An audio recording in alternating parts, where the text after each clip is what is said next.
Yo, what's up, Ramley? What's up, Los Angeles? Welcome to the Rams Skinny here on the LAFB network. That's Skinny T. I'm Ryan Dyer, back with you talking all things Rams on the bye week.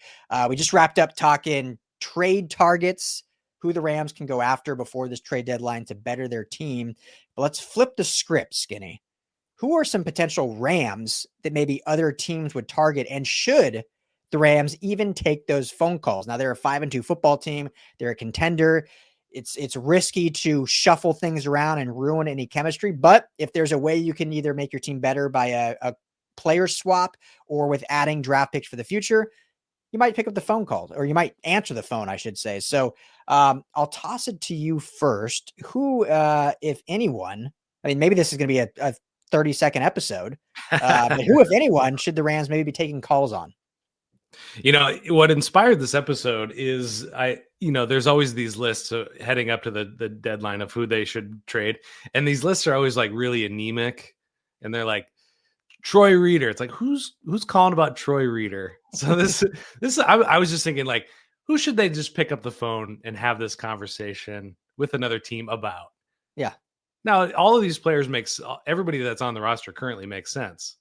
So like, it doesn't really make sense for to move any of these guys, but at the top of my list, most important position in football, there's a bunch of teams that could use a quarterback.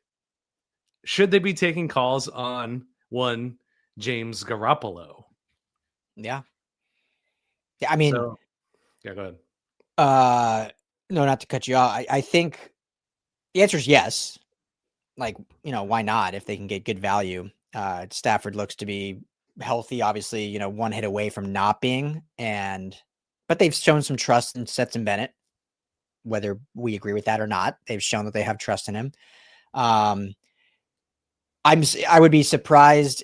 I'm okay. Let me say it like this. I'm curious if they have received calls already, because obviously some of these teams that lost quarterbacks, like we saw the Cincy Cleveland Joe Flacco trade. We know the Jets. Well, the Jets season's over already, but there's been other quarterback needy teams with backups available potential. Kirk Cousins a backup. Russell Wilson's now a backup. Jimmy Garoppolo, obviously. So I'm curious if they received calls already and just said nope and turned them down. So it feels like it's too late now. Like that ship has sailed. But I mean, not saying they should do it, but they should answer the phone. I mean, if you can get value for your backup quarterback, why wouldn't you? Yeah. I'm thinking about the Vikings. It seems like they're not quite happy with JJ McCarthy. Obviously, he's been hurt, but is he actually hurt? That's just such a weird situation, right? Like, yeah. I told everyone, if you listen to the Rams Skinny, I told you, like, Sam Darnold's the real deal. He's looking pretty dang good in Seattle. Rams haven't played him yet. They got to play him soon here. But I think the Vikings made a real mistake just letting him go. Yeah, I think so. And obviously, Carson Wentz isn't what he looked like. Back in Philly or whenever he was good. I don't remember. It's that long ago. Yeah. But the great news and I'll tell you this, Diana Rossini did confirm that the Bengals did reach out to the Rams about both Stetson Bennett and Jimmy Garoppolo. So there is some smoke to that fire. And it's partly what inspired this whole thing. And so the great thing about trading a quarterback is teams get desperate and they're willing to part with some good assets to lock down a guy. And as much as Jimmy Garoppolo, I don't feel like is a great answer at backup for the Rams or the future of the Rams organization. There are teams out there that would like him. And I put the Vikings at the top of that list. But you look at a team like Cleveland. Is Kevin Stefanski's job up in the air right now? Is he possibly getting fired? That's a question that, is out there, and maybe a quarterback would fix all of that for him or steady the ship at the very least. So that's a guy I'm just going to throw out there and say they should definitely be taking calls. There's a bunch of teams that could use a quarterback at this point in the season. Yeah, no, yeah, it's probably really the only one, if we're being completely honest. We'll push a few more out there just for the sake of conversation, but like I said, like, you don't want to ruin anything on this team and trade away a starter, because we all know how NFL trades work. It is very rare that there's like a player for player, especially like a starter for starter. It's usually like a player for draft picks. Like, almost every trade is just for draft picks. If there are players involved, it's like a starter for a backup and draft picks. It's never like, oh, hey, here's a starter for a starter. We just need a new situation. Now, we saw that did happen earlier, right? With Cleveland and Jacksonville with like kind of a corner swap in a weird way. So I guess it's not impossible, but so this is more just for teams that would want these guys. I don't see any way the Rams would have any thought of dealing, but should they pick up the phone in here? Yeah, why not? And I'll go with Tyler Higbee. Again, guys that have expiring contracts. I don't see the Rams re-signing him. Love Tyler Higbee, love what he's meant to this team, but just the way this organization operates, the thing that history tells us, the fact they've drafted 2 tight ends the past 2 years, including their first pick this year, Terrence Ferguson, who finally got his first touchdown and looks like he's starting to develop a little bit more in the offense and get more involved. If you can trade a guy that's an expiring contract that you feel your room is deep enough that you can not miss a beat without him, and you can get a draft pick back, whether it be a second, third, or fourth, probably not a second, but a third, fourth, or fifth, maybe you entertain the idea. So I don't want to see them trade Tyler Higbee. I do think he's valuable. I think for the Super Bowl run, you want a veteran like that. You want to rely on a second-year fifth rounder Davis Allen and a second-year or a first-year second rounder in Terrence Ferguson with Colby Parkinson being your main blocker. But pick up the phone. Yeah, I'd take the phone call. What say you? Yeah, it's one of those positions that is kind of rare on the Rams depth chart, where they have some extra fat that they can cut, so to speak. So that one didn't even cross my mind, but pretty smart option, I would have to say. Thank you, sir. Appreciate you. What you got next? Yeah. Well, I was going to go Tutu Atwell. Okay. I mean, that's the guy, if they can trade, please. Well, and I mean, I think there is a market there. I mean, he has a sellable skill set that people are looking for out. You think about, I brought it up, the Steelers. You think about maybe the Chiefs adding, well, they've got tons of speed now, but there's places out there that could use just an infusion of speed. Chiefs or Steelers, chief among them for sure. Mm-hmm. So, but I pivoted, and I'm going to do a controversial one. I'm going to throw out the hot take. Okay. Davante Adams. Whoa. Okay. He becomes a huge cap hit next year. 9% of the cap allocated to Davante Adams next year. Was he useful in last week's game? Yes. Have they been trying to force the ball to him too much, even last week? Yes. We've got this 13, 12 personnel brewing, bubbling beneath him. Do we need Davante Adams? And is there a team out there that would give out a third rounder for him at this point? Some contender out there that thinks they're one Davante Adams away. Maybe like a Buffalo? A Buffalo. That would be some receiving help. Yeah. I like that. I mean, it's spicy. You're saying no, they shouldn't even take a phone call on it. I mean, I get absolutely where you're coming from. I think they are one more Puka Nacua tweaked ankle away from then having Jordan Winnington and Tutu Atwell as your featured wide receivers moving forward. And then 2, I just think McVay loves Adams too much. He seems to just like freaking love the guy. And so he was like so pumped to bring him here. We know the story of him like giving him all the tape of how he could utilize him and use him in this offense. And so only using him for 7 games, I feel like would just break Sean McVay's heart. I can't see him allowing that to happen. So he is at his highest market value right now for sure. So if you're looking from a strategic kind of roster building standpoint for the future, now is the time before the deadline. But I think he'll be too valuable down the stretch for, I pick up the phone. So I'm agreeing with you there. Like if someone calls and asks like, all right, would you give up a first? Would you give a first for Davante? Well, then maybe you talk, but if it's anything less than a first, I think you just say, all right, thanks, but no thanks. a second rounder wouldn't do that for you? It wouldn't tickle my fancy. No, I don't think so. All right, that's fine. So, who's your next one? I don't know, maybe. Okay. Again, this one I would hate, and this depends kind of if the Rams, let's say the Rams go after Jaquan McMillan or someone like that can play in the slot. If a team calls on Quentin Lake, maybe you pick up the phone. Now, what's interesting about that is you would trade for a guy with an expiring contract and then trade away a guy with an expiring contract. So you're still not set for the future. But again, we've seen in NFL that outside of the blockbusters, a lot of guys traded are on expiring contracts. And Quentin Lake, we've talked about it a bunch. Like, will he get that second contract? He's a captain. We love him here at the LAFB. Great human being, LA legend, LA local from high school to college to now the Rams. So we don't want to see him go anywhere. But just from a roster building perspective of how the Rams have always operated, if they get a good offer for him and they're able to bring someone else in that can play that slot position, do they pull the trigger? Now, the big question is, like, do anyone out there believe that they upgrade the slot position with, say, a McMillan over a Lake? I mean, that's, I think, up for debate. I do think McMillan's been pretty damn special this year, but Lake obviously means so much to this defense. So I wouldn't like it, but I could see that being a guy that maybe if someone's out there desperate, that's a contender also in the AFC away from the Rams, that they'd be like, we'll listen, because we're not going to, from what we know, like, they might not re-sign him. So yeah, I think that's probably the biggest point to be made is they have moved on from guys, some fan favorites, some very useful guys. The guy that comes instantly to mind is Van Jefferson, trading him on the last year of his contract, very unceremoniously. Now, Quentin Lake is having the best year of his career. Quentin Lake was not when he got traded. Yeah. But if there is that knowledge where they're just like, we like him, we would love to keep him, we'd love to re-sign him, there's no way we can afford him, or there's no way we're going to shell out the money that he's going to want, they're going to move on from him in a heartbeat. Yeah. 100%. So yeah. I think that they're taking calls on that one for sure.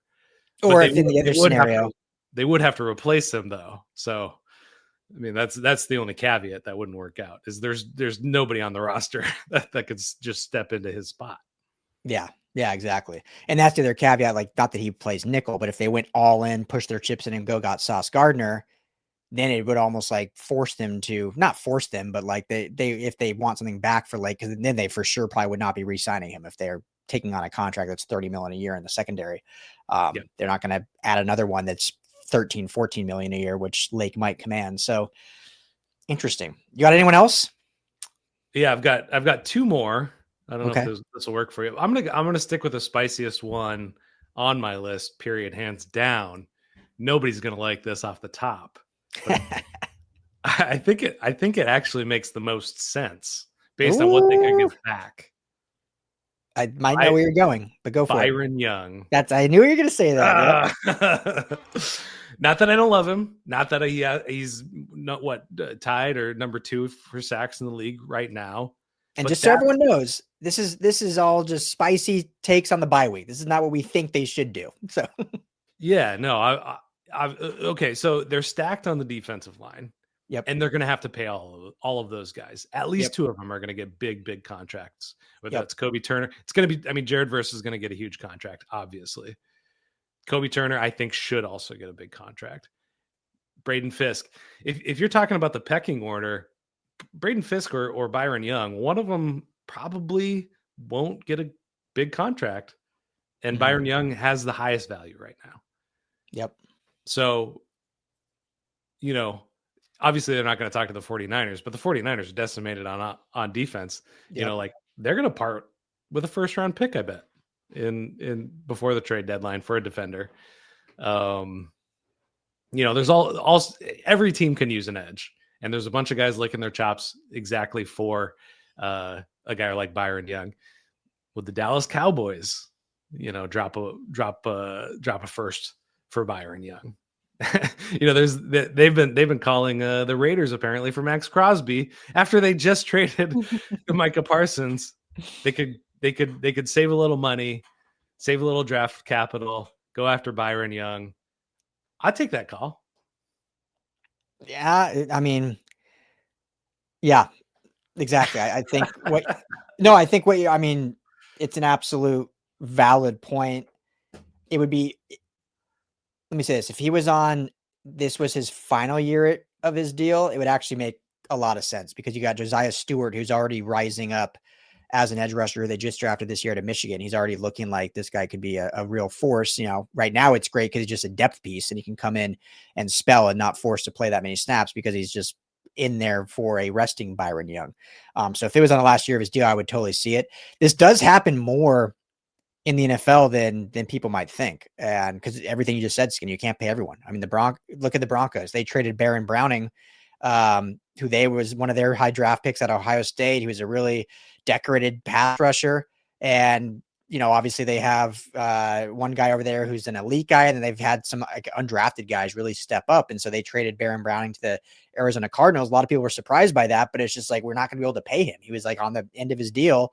And so they dealt him. And so that's a situation that you don't want to trade him because he's good for your team. But if you're not going to be able to pay him, then you don't want to just see him walk away for nothing. So I agree with all your reasoning. I think this is one, if I'm just thinking out loud, like it wouldn't happen at this trade deadline. This would be more like off season or next trade deadline because he still has his 4th year left. He's not in a contract year yet. But if this was his contract year, he actually, like you said, would probably make the most sense because he's got the highest value right now, and they've got a rookie behind him really starting to step up and look like they're developing well. And yeah, you nailed it. I mean, you can't pay everyone on the defensive line as much as they want to, unless everyone's just like, hey, we love it here, we'll take hometown discounts, but that rarely happens. Yeah, for sure. Yeah, I mean, and the unfortunate thing is, I think he's integral to the Super Bowl plans. Obviously, he's made such an impact on all the games that they've won. So, yeah, I mean, just an idea.